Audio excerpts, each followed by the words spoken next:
अस्सलाम वालेकुम नाज़रीन, लीडर टीवी सां गॾु मां आहियां क़ासिम राजपर ऐं मूंसां गॾु आहे डॉक्टर अयूब शेख साहब। डॉक्टर साहब, इलीगल इमिग्रेंट्स जेके असां आम तौर ते ग़ैर क़ानूनी परॾेही चऊं था, इहो सिंध में हिकिड़ो तमामु वॾो मसइलो आहे। ख़ासि तौर ते उहे ग़ैर क़ानूनी परॾेही अमन अमान जी ख़राबीअ जो ज़िम्मेवार आहिनि। इन जी पहिरियों निशानदेही तव्हांखे यादि हूंदो, सैयद अब्दुल्ला शाह जॾहिं चीफ मिनिस्टर हो उन दौर में थी हुई। पर ख़ासि तौर ते कराची बदअमनी केस खां अॻु में जॾहिं अॻूणो वज़ीर आज़म जा नवाज़ शरीफ़ साहिबु कराची में अचे थो ऐं पोइ कराचीअ में अमन जी बहाली लाइ जेके इजलास थियनि था, उन्हनि में हिकिड़ो इजलास थियो हुयो त भई उन में सिंध गवर्नमेंट बि ॻाल्हियूं जेके रखियूं हुयूं, उन्हनि में मुख्य ॻाल्हि इहा आहे त इलीगल जेके इमिग्रेंट्स असां वटि आहिनि उहे बदअमनी जो वॾो कारण आहिनि। ऐं इहो कराची बदअमनी केस जेको जस्टिस इफ़्तिख़ार मोहम्मद चौधरी जो फ़ैसिलो आहे, तमामु मशहूरु आहे, कराची बदअमनी केस जे हवाले सां सुञातो वेंदो आहे। उन में बि इन ॻाल्हि जी निशानदेही थियल आहे। पर तइजुब, हैरानगी ऐं उन खां वधीक जेकॾहिं को ॿियो लफ़्ज़ हुजे पाण उहो बि चई सघूं था त सिंध हुकूमत जॾहिं कोर्ट में वञे थी या उन्हनि इजलासनि में वञे थी त मौक़ुफ़ हिकिड़ो आहे, पर जॾहिं वफ़ाक़ी सरकार नारा ऐं नादरा खे गॾे इदारो इहो ज़िमेवारी ॾिनी नादरा खे त जेके ग़ैर क़ानूनी परॾेही आहिनि उनखे रजिस्टर कयो, रजिस्ट्रेशन खां पोइ छा थो थिए उहो त हिकिड़ी धारा। पर सिंध हुकूमत खे मुसलसल उहो ख़त लिखनि पिया था त हिकिड़ो ख़तु, ॿियो ख़तु, टियों ख़तु, त महिरबानी करे पंहिंजो मौक़ुफ़ ॾियो। अॼु ताईं सिंध हुकूमत पंहिंजो मौक़ुफ़ न ॾेई सघी आहे। डॉक्टर साहब, महिरबानी ऐं इंतिहाई अहम ही रुगो इकनॉमिक्स सां वास्तो न आहे हिन इशू जो। मिसाल इन्वायरमेंट जो इशू बि हिन सां गॾु आहे। माण्हू समाजियात, लास, कल्चर, हर शइ माण्हू रोड इस्तेमालु कंदा, रोड जी ट्रैफिक में इन ते दारोमदार थी रखे त तव्हां वटि इलीगल इमिग्रेंट्स या ग़ैर क़ानूनी पनाहगीर या परॾेही केतिरा आहिनि। अवां जे कणिक जे खोट जो तव्हांखे यादि हूंदो, सैयद अब्दुल्ला शाह दौर चयो त हीअ त 30-35 लख जेके वेठा आहिनि उहे धार आहिनि, मूंखे त जेके ॿियनि सूबनि मां माण्हू हिते रखनि था उनजी बि सब्सिडी ॾियणी थी पए, महिरबानी करे तव्हां पंहिंजी सब्सिडी पाण ॾियो। हिन करे हीउ मामिलो रुगो हिकिड़ो अमन अमान न आहे या बदअमनी केस जेको तव्हां ॿुधायो। हिन खां वल थोरो जे हिन जी हिस्ट्री ते वञूं त जीअं ई 1972 में ॿोली जे एक्ट जी ॻाल्हि आई सिंध असेंबली में त हिते हंगामा थिया। हंगामनि खां पोइ ज़ुल्फ़िकार अली भुट्टे साहब उन केस रखियो त जीअं त हीअ हज़ारे सालनि जी क़दीम हिकिड़ी ॿोली आहे, इन ॿोली खे हिते सरकारी करण में ॾोह कहिड़ो आहे, हुनजो हिकिड़ो पूरो केस आहे। सही, बिल्कुलु, जेको उन क़ौमी असेंबली में उनजी मशहूरु तक़रीर आहे। ऐं पोइ जहिड़ा थिया हिते क़तल थिया थोरड़ा ऐं चूंडे चूंडे माण्हू मारियूं, पर उन जूं नफ़रतूं 72 वारियूं अॼु ताईं कंहिं न कंहिं सूरत में मौजूदु आहिनि। थियो छा त भुट्टो साहिबु अकेलो ऐं भुट्टे साहिब सां भुट्टे साहिब जी पार्टी बि गॾु न। सही, हाणे तव्हां नसीर मेमण वारी पोस्ट पढ़ी आहे जेका डॉक्टर मुबशर हसन पार्टी जो सेक्रेटरी जनरल हो ऐं भुट्टे साहिब सां जेके नज़रियो ठाहिण वारा माण्हू 4 सफ़ा वेझा माण्हू, उन्हनि में हिकिड़ो इहो जेको आख़िर ताईं न फिरियो, उन खां पोइ उहो फिरी न वियो। उन खां पोइ हुनजे लाइ सूरत हाल पीपल्स पार्टी वारी उहा न रही, नज़रअंदाज़ थियो, पीपल्स पार्टी उहा न रही हुनजो केस। ख़ैर, उन में किताब में मुबशर साहिबु लिखे थो त भुट्टे साहिबु मूंखे फ़ोन कई त तोखे इहा ख़बर आहे त मां सिंधी आहियां। चइसि मूंखे ख़बर आहे। चए पोइ तोखे इहा बि ख़बर आहे त मां सिंधी आहियां? चए हा साईं, मूंखे इहा ख़बर आहे त मां सिंधी आहियां। चए त पोइ मां सिंधी आहियां, उन जे बावजूदि बि तूं सम्झी थो त हीअ किसा जेके आहिनि उहे पंहिंजी ॿोली जो केस छो न रखां।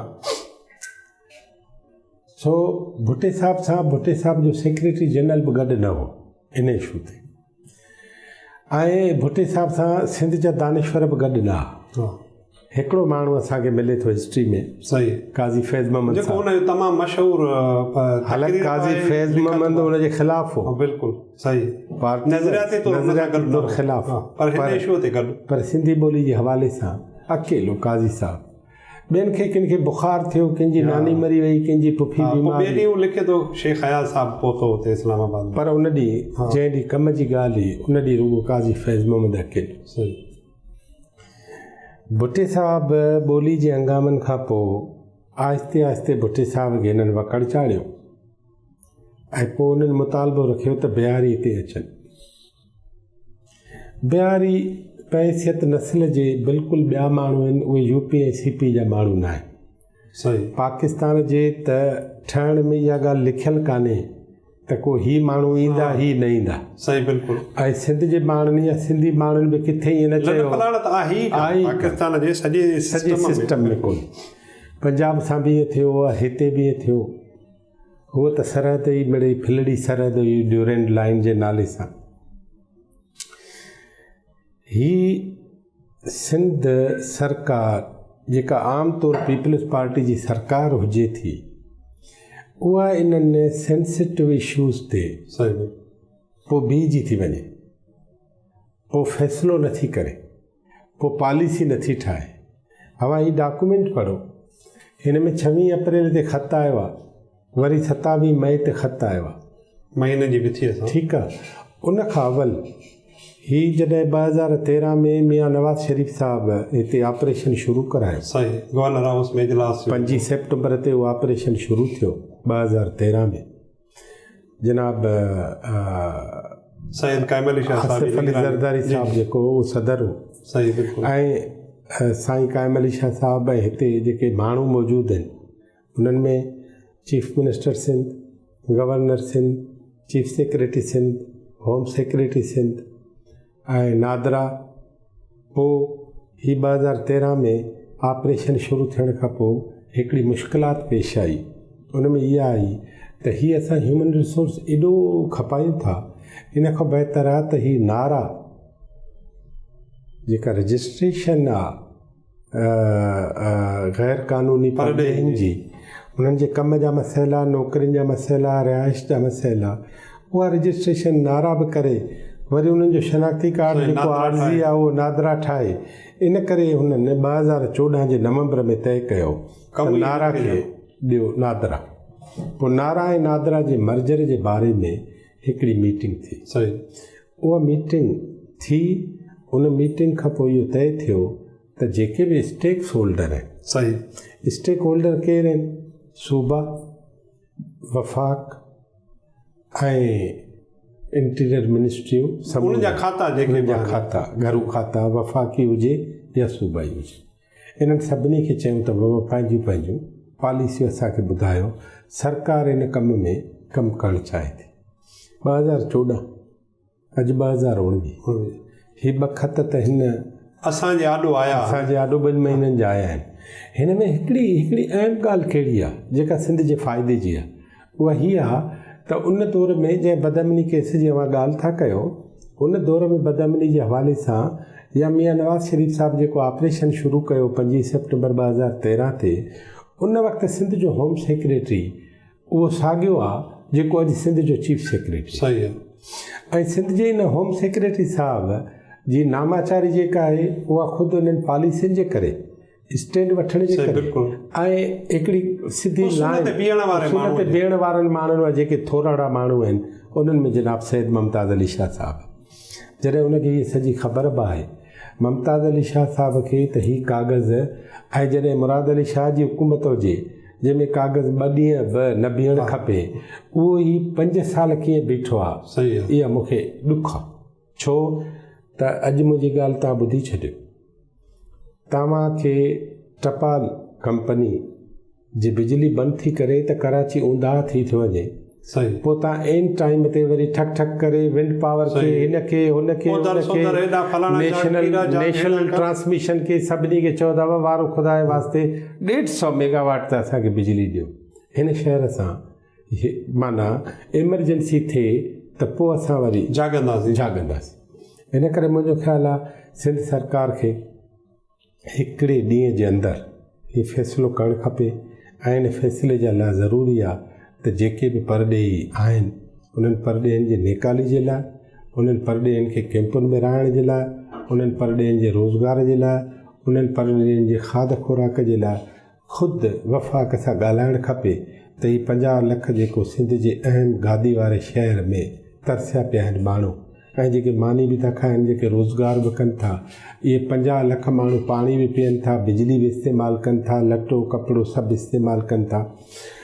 इन में को बि ऐब कोन्हे त इहे सभु 50 लख माण्हू पंहिंजो गुज़र सफ़र पाण करे खाईंदा हूंदा, पर सवाल आहे त मुंहिंजी धरती छो? सही, बिल्कुलु। नंबर 1।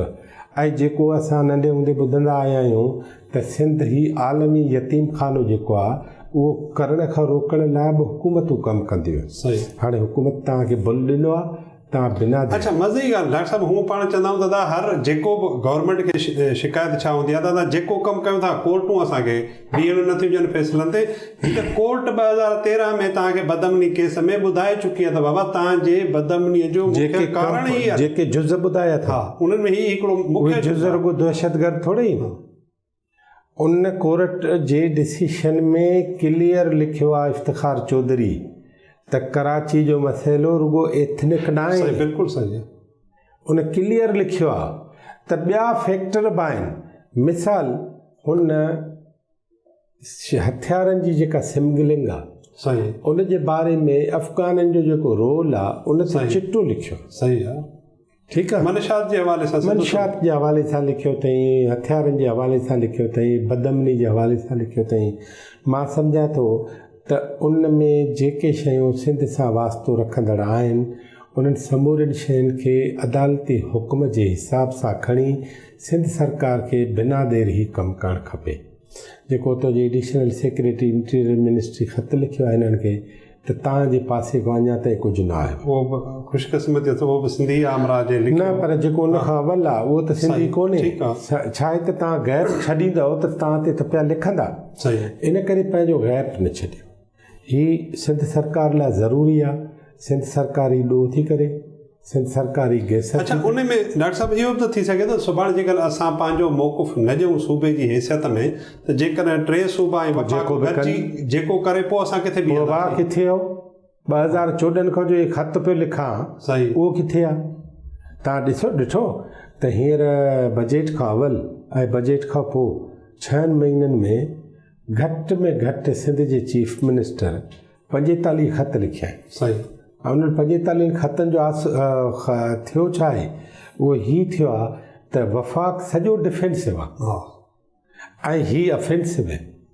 हिन मामले ते असां न आहियूं न। हिन मामले ते त जेको ॾोह थी करे सिंध गवर्नमेंट, मां हिनखे ॾोह थो चवां, जे पंहिंजे शहरनि खे असां नथा बचाए सघूं ऐं परॾेह जो ॿार वञूं था वधाईंदा रुॻो इन करे त फ़लाणो खातो कुझु नथो करे, फ़लाणो भले न करे।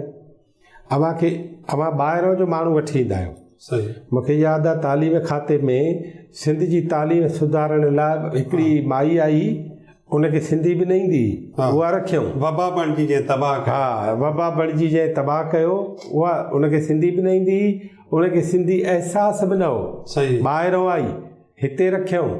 उन वरी जेके कंसल्टेंट आंदा उहे सभु गैर सिंधी आंदे।